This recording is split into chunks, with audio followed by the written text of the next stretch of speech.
হঠাৎ করেই আলোচনায় দ্বিতীয় বিশ্বযুদ্ধের সময়কার পরিত্যক্ত লালমনিরহাট বিমান ঘাঁটি চীনের অর্থায়ন এবং লালমনিরহাট সীমান্তে ৬২ কিলোমিটার ভারত দখল করে নিয়েছে। সম্প্রতি এ দুটি বিষয়ে সামাজিক যোগাযোগ মাধ্যমে ভাইরাল হয়। তারপরেই শুরু হয় নানান আলোচনা। ভারতীয় মিডিয়াগুলো এটি নিয়ে বেশ সরব হয়ে ওঠে। গত মে মাসে এনডিটিভিতে প্রকাশিত এক প্রতিবেদনে বলা হয়, লালমনিরহাট বিমান ঘাঁটিটি চীনের অর্থায়নে পুনরায় চালু করা হচ্ছে। পরবর্তীতে বিমান ঘাঁটি সহ চীনের সাথে বাংলাদেশের সম্পর্কিত বিভিন্ন প্রসঙ্গে খবর প্রকাশ করতে শুরু করে ভারতীয় বিভিন্ন মিডিয়া। দীর্ঘদিন শান্ত সীমান্ত হিসেবে পরিচিত লালমনিরহাট, কিন্তু হঠাৎ করেই কেন আলোচনার কেন্দ্রবিন্দু এই সীমান্ত? সম্প্রতি সামাজিক যোগাযোগ মাধ্যমে কিছু পোস্টকে ঘিরে এই আলোচনার সূত্রপাত। তবে ভারতের সীমান্তে বিজিবির টহল বেড়েছে, এটি সত্য।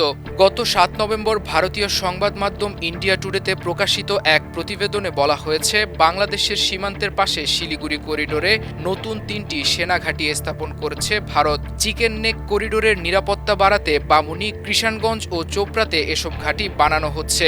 এই ২২ কিলোমিটার চিকেন নেক করিডোরটির সাথে নেপাল, ভুটান, বাংলাদেশ ও চীনের সীমান্ত রয়েছে।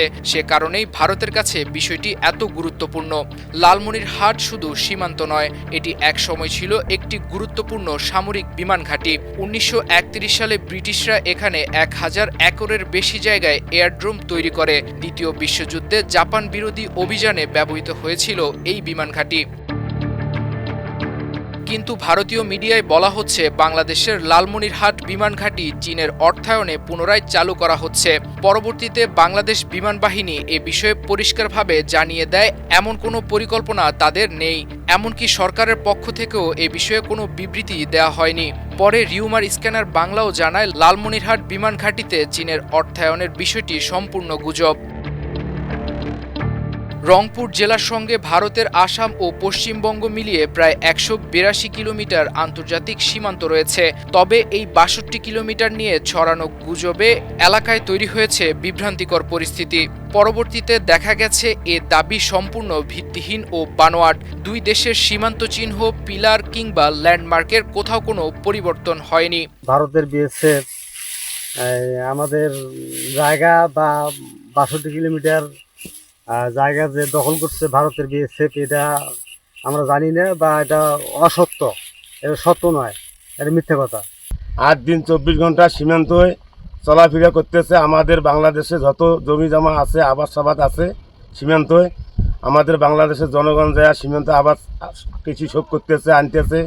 কোনো এটা সমস্যা নাই, সমস্যা আল্লাহ রকম হবারও নয়।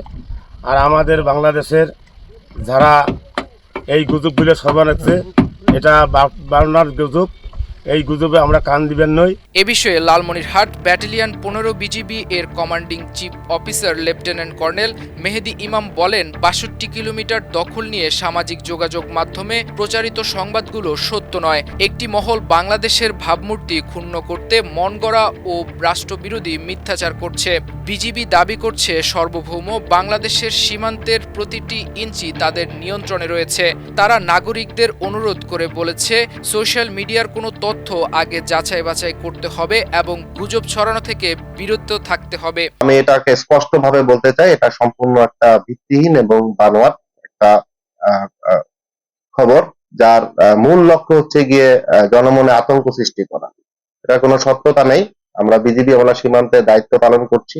এখানে বলা হয়েছে যে বিজিবি নাকি উইথড্র করে দিয়েছে। এটা খুবই হাস্যকর একটা বিষয়। আমরা আমাদের সীমান্তে সঠিকভাবে সুন্দরভাবে ২৪ ঘন্টা দায়িত্ব পালন করে যাচ্ছি। তবে এসব সত্য মিথ্যার আড়ালে লালমনিরহাট সীমান্তে বাংলাদেশের স্বাধীন পররাষ্ট্রনীতিতে এই বিমান ঘাঁটি খুবই গুরুত্বপূর্ণ। একদিকে চীন ও পাকিস্তানের সঙ্গে ঘনিষ্ঠতা বাড়াচ্ছে, অন্যদিকে ভারতের রয়েছে উত্তর পূর্ব অঞ্চলের নিরাপত্তা নিশ্চিতে নতুন ৩টি ঘাঁটি পুনরায় চালু, যা আবার চীনের সঙ্গে প্রতিযোগিতার বিষয়ও। সব মিলিয়ে ভৌগোলিক অবস্থানগত কারণে লালমনিরহাট সবসময় ভারতের নজরদারির কেন্দ্রে থাকবে। তবে মিথ্যা তথ্য ছড়িয়ে জনমনে আতঙ্ক সৃষ্টির চেষ্টা করা হচ্ছে বলে দাবি স্থানীয় বাসিন্দা ও বিজিবির। নাইমুল ইসলাম, আমার দেশ।